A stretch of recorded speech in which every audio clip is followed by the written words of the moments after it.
Shalom. C'est dans l'émerveillement que je me tiens au milieu de vous pour contempler ce que vous venez de réaliser. C'est grand, c'est brillant, c'est sublime. J'implore sur vous toutes les bénédictions divines. Que le Seigneur vous comble de grâce et de bénédictions.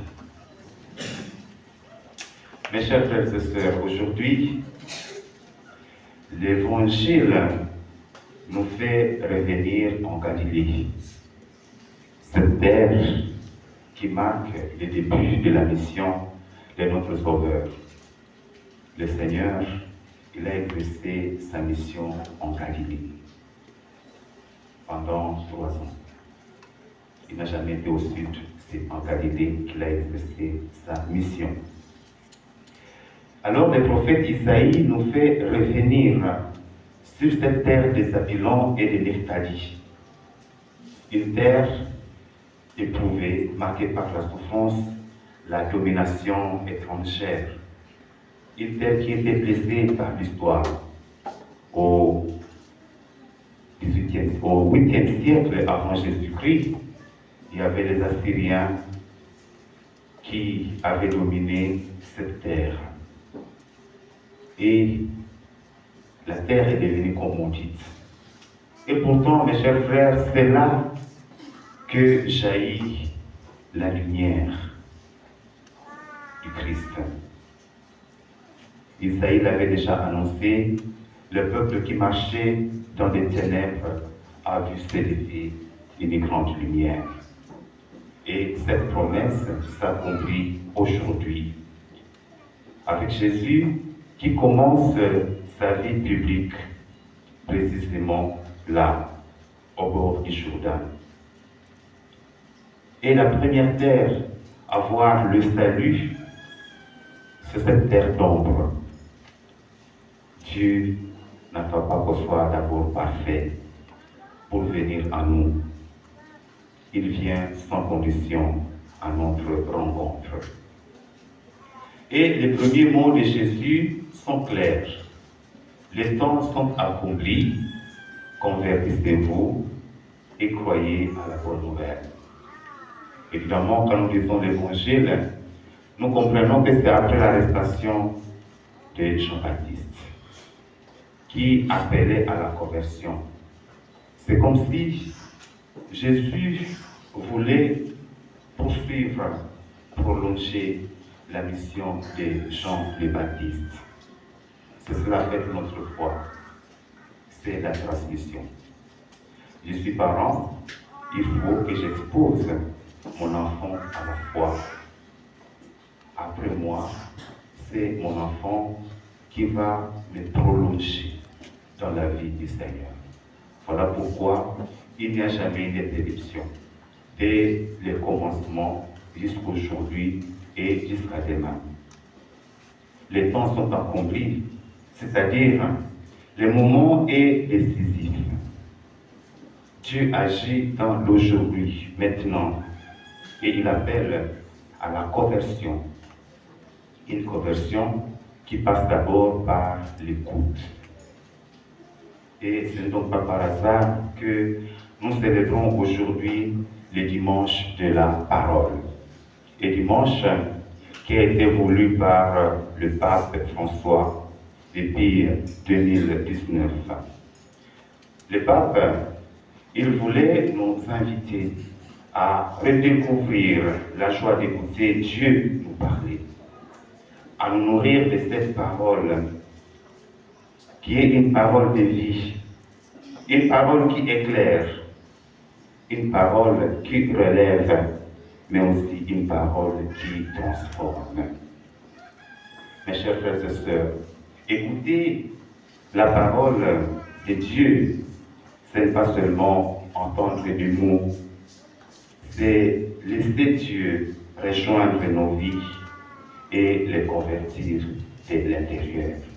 Et de là, nous pouvons entrer dans de nouvelles priorités, comme celle de dédier des forces, des compétences pour agrandir l'Église, pour pouvoir prier sereinement le Dieu qui est notre force et qui est notre rempart.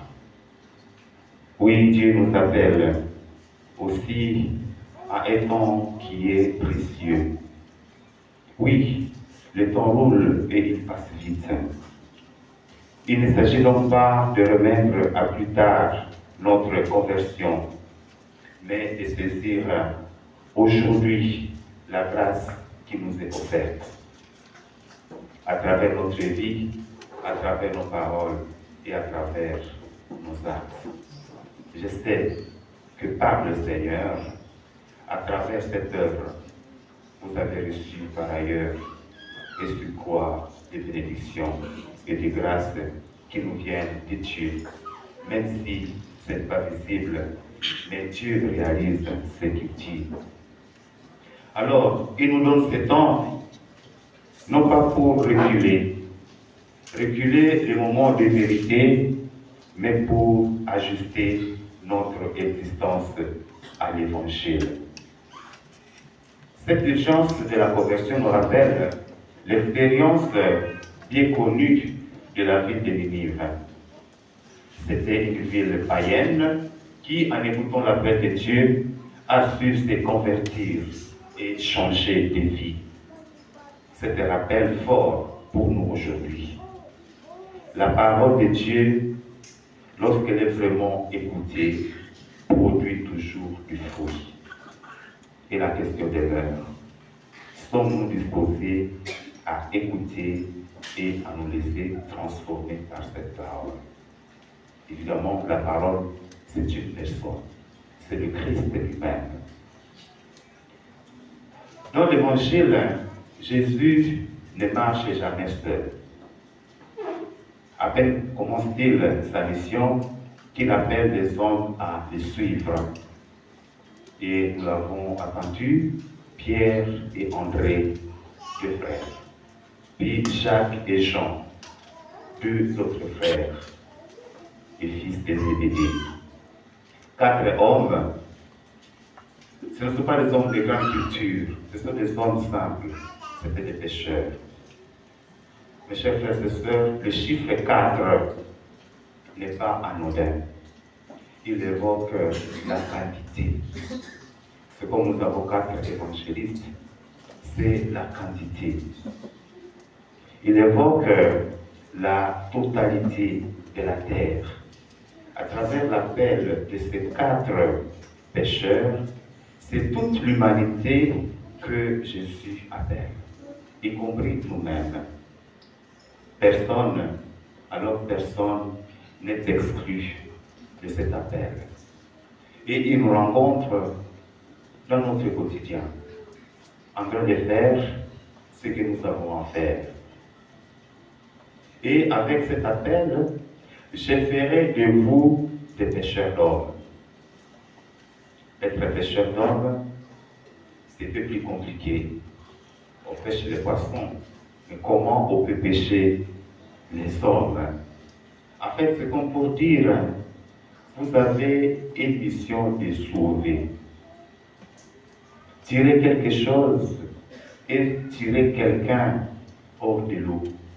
Évidemment, si vous avez déjà trébuché, c'est toujours avec un petit cri. Et lorsqu'il y a une main tendue qui est là, alors vous êtes sauvés. Donc leur mission, c'est empêcher aux uns et aux autres de se noyer. Faire passer les personnes de la mort à la vie. Cela nous rappelle un peu le livre de l'Exode, où Moïse avait la grande mission de faire traverser, n'est-ce pas, le peuple de Dieu de la mer Rouge. Dieu a sauvé son peuple des eaux de la mort pour les conduire vers la terre promise. Voilà la vocation des disciples. Sauver l'homme du mal, sauver l'homme du péché, sauver l'homme de la mort éternelle. C'est cela notre mission. Dans toutes les circonstances, avoir des mots porteurs de vie. Même lorsque nous sommes désespérés, savoir dire, tu vas te relever, tu vas y parvenir. Un seul filet peut prendre, mes chers frères et sœurs, des poissons de toutes sortes. De même, un seul évangile peut avoir des effets multiplicateurs. La preuve en est que un seul évangile vous rejoint, vous tous et vous toutes.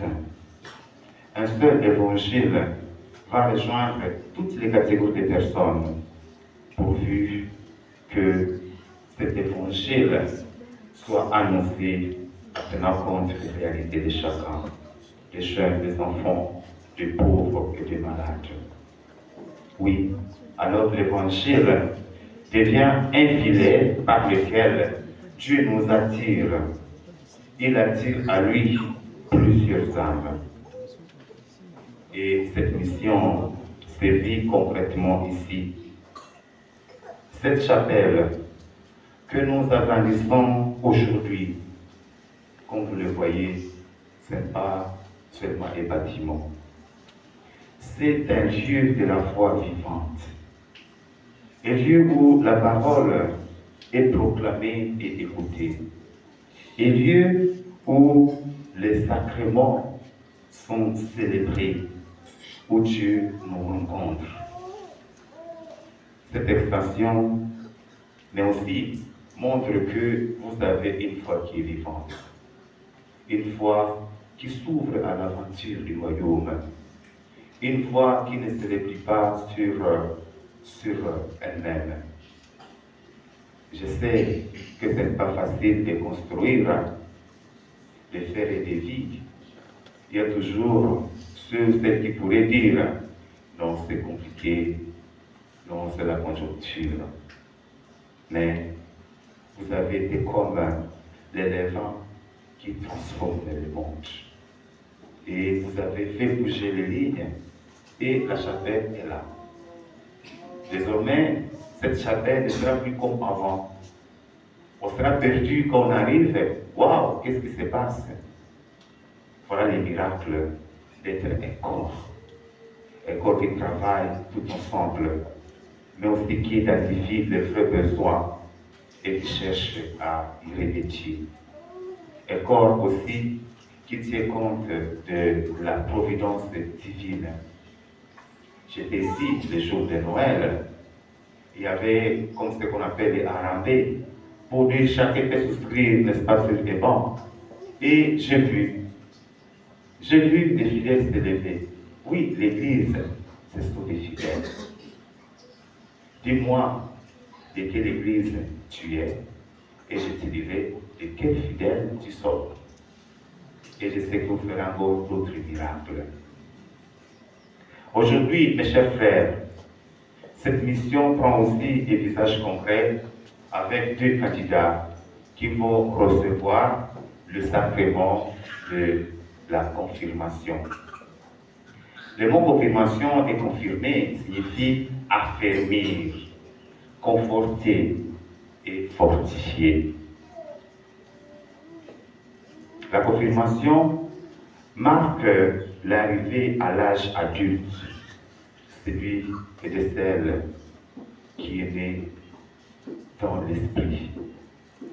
Elle signifie le passage de la faiblesse de la force à la force spirituelle du chrétien appelé à vivre sa foi de manière responsable.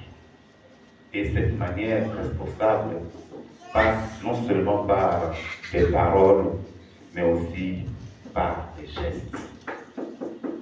Votre foi aujourd'hui devient vivante.